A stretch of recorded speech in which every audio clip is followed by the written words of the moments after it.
অবশেষে child and old age care আশ্রমের chairman Milton সমাদ্দারকে গ্রেপ্তার করেছে ডিবি পুলিশ।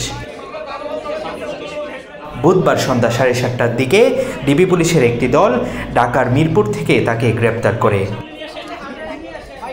সম্প্রতি গণমাধ্যমের অনুসন্ধানে মানবতার ফেরিওয়ালা খ্যাত মিল্টন সমাদ্দারের ভয়ঙ্কর রূপ সামনে আসতে থাকে। অভিযোগ ওঠে, পথের অসহায় মানুষকে আশ্রমের নামে অঙ্গ প্রত্যঙ্গ বিক্রয় করছেন তিনি।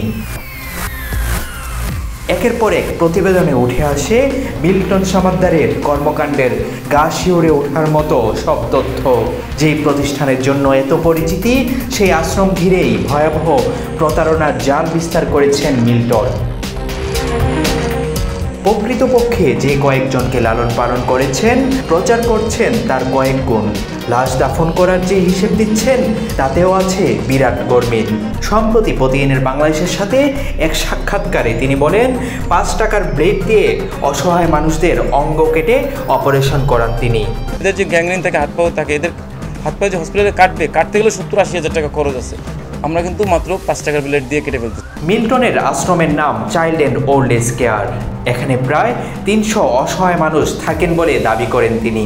এছাড়া রাস্তায় পড়ে থাকা মরদেহ দাফনের ব্যবস্থাও করেন তিনি।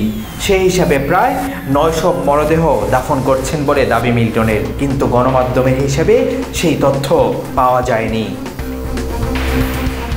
মিল্টনের বিরুদ্ধে যখন একের পর এক অভিযোগ আসতে থাকে, তখন তা তদন্ত করে যথাযথ আইনানুগ ব্যবস্থা গ্রহণ করতে ঢাকা মেট্রোপলিটন পুলিশ কমিশনার ও সমাজসেবা অধিদপ্তরের মহাপরিচালককে নির্দেশ দেয় জাতীয় মানবাধিকার কমিশন।